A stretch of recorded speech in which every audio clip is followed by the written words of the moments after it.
name's Kat Bradley. I grew up in Hawaii local, but I'm now in Colorado training, and hope to one day be back here. But where my family is, because that's most important to me. But and my favorite distance is the distance I'm training for.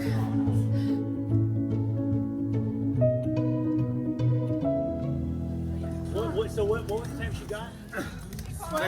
Here, 7 seconds. Okay. I got to the marathon. Because I pushed Bree.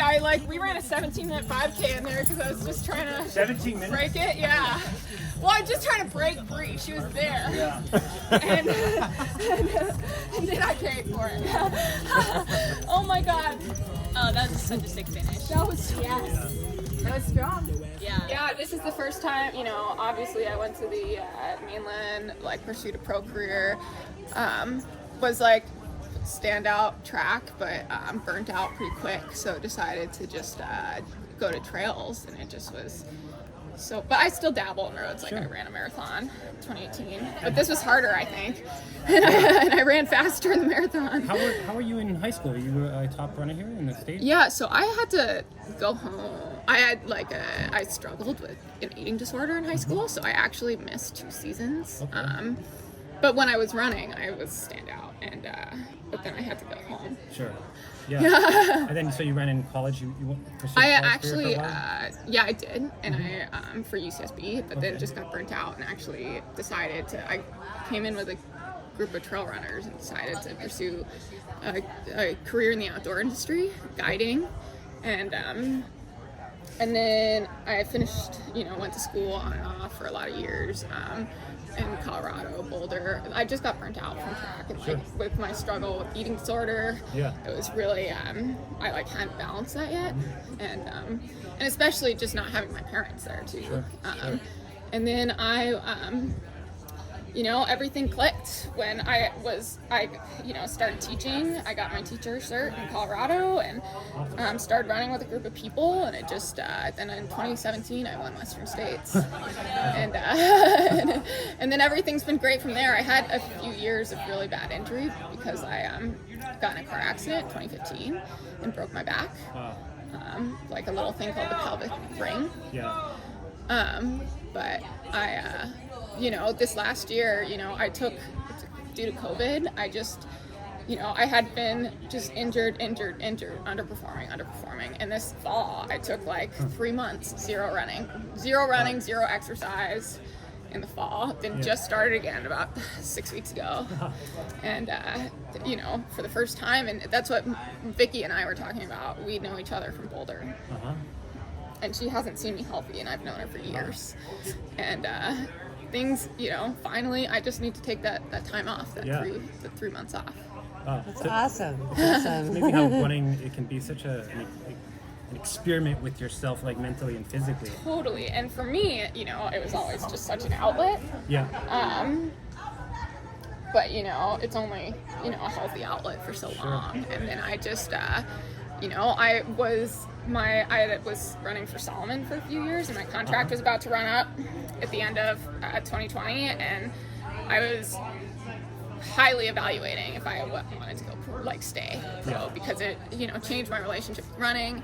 I had kind of a bad experience with my previous sponsor. Sure. And then luckily Julie Cully, the athlete manager for Brooks, recognized my name from track days and reached out after some emails, and now I run for Brooks, and I'm just so happy that I stuck with it. It was the brand that you run for means so much, and I just feel better running for them. What do you have?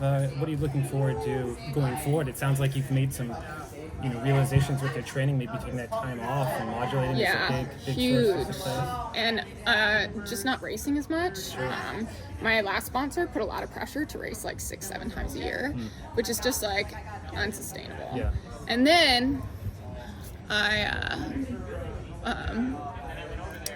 so this year I'm racing a few races. I'm supposed to race a few times in Europe, but who knows if that'll happen. I'm not counting on it. And then I'm racing in I am also doing CIM this year. So I ran 2:43 at Surf City in 2018. Nice. And then like that was the straw that broke the camel's back. Then I just was injured for a long time. Yeah. So I'm hoping to go sub 240. I feel like this was a good start, good like little effort. You know, I'm not that far back into it running, and I feel like I haven't it feels good to feel sturdy. Awesome. So yeah, I'm really psyched about the season. And what would you have to say to someone like who's from Hawaii, who maybe has dreams of making it big in sports, running? Like, what would you say to them, or what would you say to your old self? I would say don't put stock into what happens in high school, because people develop at different rates. That was another thing. I was just also a really late bloomer, and people develop at different rates as athletes, as women, as people. Don't put too much pressure. Don't put any pressure on yourself to perform, even if you're, not stand out. Yeah. Like you still have potential. It's just about consistently working hard and consistently being in love with the sport, and then consistently loving what you're doing and believing in yourself. When I told my dad that I was gonna pursue a pro career in running, he was like, "No, you're not." I was like, "Yes, I am." And you know what? Even the people who love you most, might doubt it. But just you got to know right here, and like that'll take you. And that goes for every race, for every for like long-term dreams.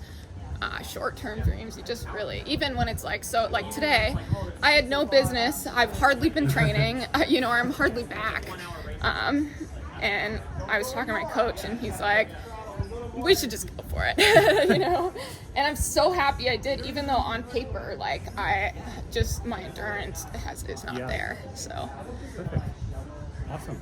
Maybe Thank one last you. thing, what about anybody who's interested in coming to this race or doing something like this here? I mean, it's such a beautiful spot. So lucky to be here.